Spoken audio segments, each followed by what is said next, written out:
Bom dia a todos e a todas. Maio, tem que me avisar então, né?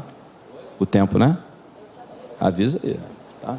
Parece que vai estender um pouquinho mais. É um prazer estar com todos vocês aqui. Desculpa aí um pouquinho só pela timidez, tá? São amigos, como o Maio falou. Esse nosso trabalho é um trabalho necessariamente em equipe, sempre. Ninguém trabalha isoladamente quando você fala principalmente na investigação de homicídios, uma investigação extremamente complexa, difícil mesmo.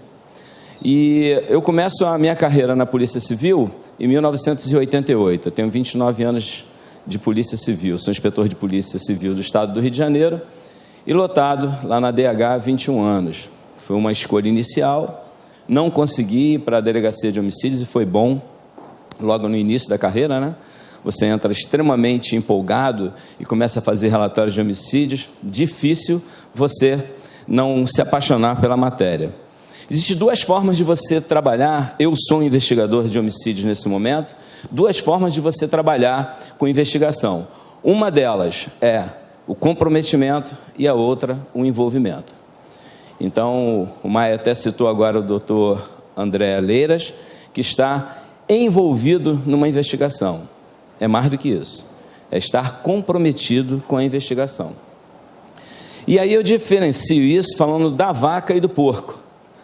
A vaca ela está envolvida no processo, cede o leite para o queijo. Já o porco não, ele está comprometido, ele é o pernil.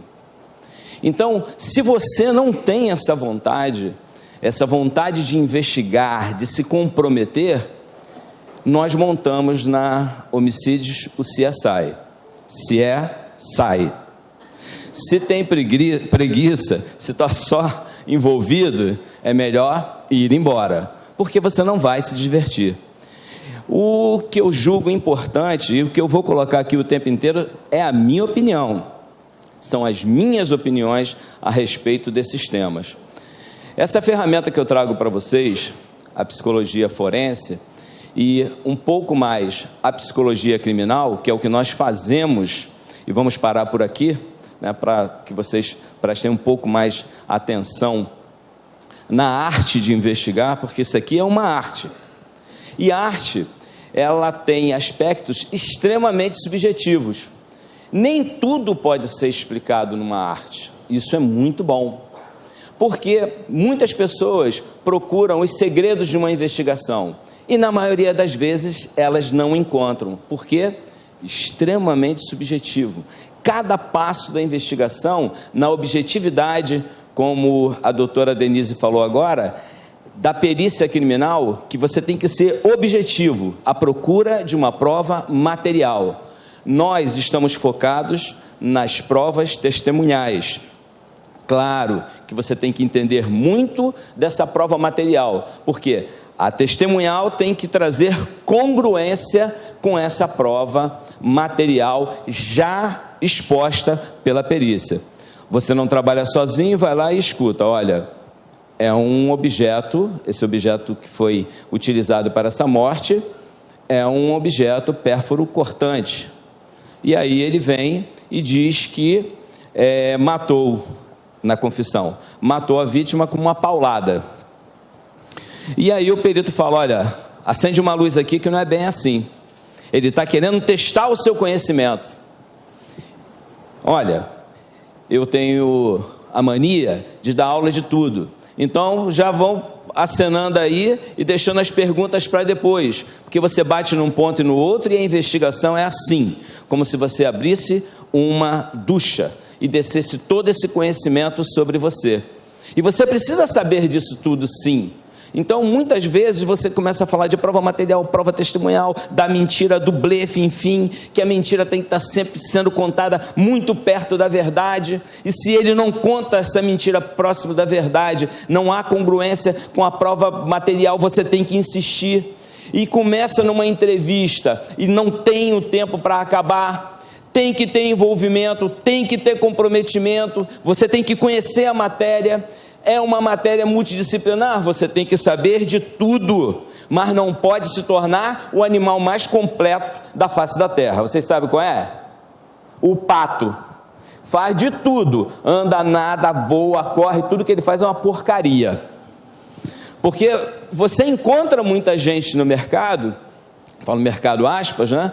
Dentro na esfera do nosso trabalho, da investigação, que o cara é bom em tudo. Eu tenho medo. Eu não sou bom em tudo. Eu escolhi fazer psicologia porque iniciei um trabalho dentro da Homicídios pela via da descoberta de paradeiros. Se você quiser saber o que é uma investigação difícil, procure saber o que é uma pessoa desaparecida. Procure saber, junto de uma família que traz a informação, a família muitas vezes guardando segredos, colocando em doses homeopáticas cada uma daquelas informações para proteger a pessoa desaparecida. E aí o investigador tem que começar a separar e passar a entender que ele não é só um investigador, mas ele é um investigador. E aí entra a minha escolha pela psicologia, vendo alguns colegas trabalhando dentro da descoberta de paradeiros e que saía de uma entrevista, muito raramente de um interrogatório, que o que nós fazemos mais é entrevista, ele saía tranquilo, flutuando. E você que não tem formação em psicologia, ou pelo menos não bebe na fonte, não precisa ser um psicólogo para fazer o que fazemos, você tem que gostar de pessoas. Ele saía flutuando porque ele disse, Freud diz para você manter uma conversa flutuante. Eu tenho como marca conversar e me emocionar. Gosto muito disso, mas nada do que você faz na sua vida, principalmente profissional, principalmente policial, você pode fazê-lo em exagero.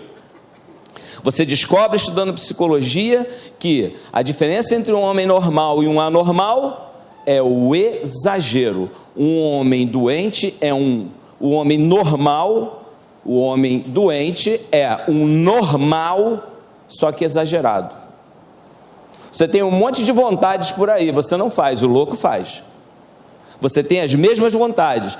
Para que você consiga entender a cabeça desse homem, falando de louco aqui, a fração de homens doentes na esfera da nossa investigação é muito pequena. São os normais, que fazem coisas assustadoras. E você precisa entrar na mente desse criminoso para que você consiga entender o espaço psicológico desse sujeito nas suas escolhas, que eu sempre digo, você fez uma escolha muito difícil. E numa escolha difícil, a saída é sempre muito, muito, muito, muito difícil. Há que tomar cuidado sempre com a escuta diferenciada. Não precisa ser psicólogo, eu repito, tem que gostar de ouvir, tem que gostar de conversar. Se hoje você perguntar o que você gosta mais, eu digo, gosto de me emocionar. Porque sem emoção, nesse tipo de trabalho, esquece. Se sai. Muita gente não entende isso. Muita gente não entende isso. Mas, dizem, psicólogo estressado. Não. Aquele psicólogo não sei. Se não sei é complicado, né? Porque você precisa ter sensibilidade. E nós estamos falando de arte. E arte, querido, ouça as batidas do seu coração. Esse é o chamado da justiça. Ah, mas eu não sei, eu cheguei ontem. Ouça o seu coração. Se comprometa com a investigação, e você tem que procurar aquilo que ninguém vê. Essa é a ferramenta. A psicologia forense é para apoio aos tribunais, e em algum momento você vai precisar muito de passar por todos esses processos. Você está na investigação, e daqui a pouco você está lá no tribunal, e daqui a pouco já tem um júri, e aí o senhor defensor e os outros, ele precisa disso, ele tem todos os seus direitos e garantias constitucionais, ele vai tentar testar o seu conhecimento, ele vai colocar aqui em julgamento a sua investigação, E você tem que entender disso. Ali é um teatro. Eu começo pelo teatro, fiz um pouco de teatro pelo Planetário da Gávea, e isso me ajuda muito. Você precisa saber muito. Não pode parar de estudar, não pode parar de trabalhar. É uma atividade de extrema inteligência, emocional muito mais, porque eles testam os seus nervos. É um moedor de carne de gente. Muita gente adoecida nas nossas atividades. Por isso, essa ferramenta é muito importante. O que faz? Apoia os tribunais. O que é? O somatório de duas ciências extremamente importantes: psicologia e direito. Tem que andar de mãos dadas. Estabelece-se uma fronteira, você sabe até onde você pode ir, mas em algumas oportunidades você tem que dar as mãos e conversar um com o outro. E quem acompanha nos tribunais, e eu convido mesmo psicólogos a assistirem lá os júris, você vai ver onde é que você está, o tempo inteiro. Só se fala em comportamento. Hoje, para o direito, é o que aquele sujeito queria fazer. E o que é mais difícil para um homem? Dizer o que você quer. O que você não quer, você sabe. Como é que a gente faz para ser infeliz? Fácil. E para ser feliz? Não tem. Não existe uma mágica, não existe uma fórmula. Então entra um psicólogo, ou alguém que gosta muito de gente, para entrevistar uma pessoa. Foi o que o Mai falou aqui. Como é que ele falou? Ele falou alguma coisa aqui. Pessoas. O que ele falou? Pode falar. O que ele falou, gente? Quando ele falou de pessoas, gente. Não, gente, essa gente, né? É isso mesmo. Porque se você não tomar cuidado, você vai esquecer que você está ao lado de pessoas, convivendo com essas pessoas, fazendo a sua investigação. A mais difícil é trazer a prova testemunhal, a confissão, porque ele vai confessar e muitas vezes ele vai desconfessar. Lá no tribunal, ele compromete o seu trabalho porque você não gravou. Na DH, onde eu estou lotado, tudo é filmado, querido, gravadinho em áudio e vídeo. Porque quem só tem o martelo como ferramenta, começa a olhar tudo quanto é problema como se fossem pregos. É por isso que um homem destrói, arrebenta a cabeça da mãe dos seus filhos. No feminicídio, a mulher que ele jurou proteger, agora ele é o predador daquela casa. E como confessar um crime desse diante dos seus filhos, se não com a nossa ajuda? Entendam, não é fácil. E você tem que manter-se à distância, não forçar a entrada. A maior prova de amor que existe entre um ser humano e o outro é manter-se à distância e não forçar a entrada. Você tem que ser muitos, querida. É muito difícil, e quando ele chega, eu digo, você não está confessando porque é difícil, porque você teve uma escolha muito difícil, querido. E segundo Einstein, você não pode resolver o seu problema num estado igual àquele que você estava quando você produziu aquele evento, entenderam? Não, né? Mas eu vou explicar, porque eu tenho todo o tempo do mundo, eu não estou trocando tiro com ninguém, eu estou na minha sala, silenciosa, eu falo sempre assim, meu querido, por favor, sente-se. Eu sei que é um momento difícil na sua vida. Entenderam o artista? Entenderam a dificuldade do seu trabalho? Você acha que alguém vai chegar e vai botar no seu bolso ali, ó, pá, tá aqui, ó, a cartilha da vida dele. Todo ser humano tem segredo. E aquele que mais gosta dos seus segredos é aquele que está mais propenso a falar do segredo dos outros, o fofoqueiro. E no nosso trabalho, no dia a dia, nós pegamos a constelação familiar, usando os pais, né? Usando aspas, né, gente? Trazendo essas pessoas para a investigação, porque eles estão muito preocupados com a verdade. Qual é a razão do nosso trabalho? Procurar a verdade. Com o quê? Transparência. humanidade, nas garantias dos direitos constitucionais deste homem, deste ser humano, biopsicossocial, com todas as suas culturas. Hoje nós temos no nosso território do Rio de Janeiro estrangeiros culturais que resolvem tudo na faca. Olha a faca! E aí você tem que olhar e falar assim, era o único objeto que estava em suas mãos, né, querido? Não, foi de repente. Tomei uma banda, a louça estava na mão, subiu, e quando eu fui caindo, o meu algoz, aquele que ia me matar, eu de repente vi a faca caindo. Estão vendo as panelas, tudo subindo, e vem caindo uma faca. Vocês já deram uma sorte dessa? Eles dão. E eu estava ali, não sabia o que fazer, e ela discutindo, dizendo que se eu não voltasse para ela, ela ia se matar. Ela mete a mão na sapateira e pega uma faca. Sapateira, uma faca? Gente, você vai ficar maluco se você não entrar na cabecinha dele. Ele na realidade está mentindo para você, só que a mentira dele está longe da verdade. Eu falei, na sapateira? Ela meteu a mão na sapateira e falou assim, eu vou me matar. Só que ela não percebeu, uma faca muito afiada, e de longe eu vi o sangue escorrendo, e eu falei, eu tenho que salvar essa mulher. E ele vem correndo e pula na faca, para tentar tirar da mão dela, e ela vem, com toda a força do seu corpo, e a faca entra. Olha que coisa, que azada esse homem. E eu tenho que ficar ali, o quê?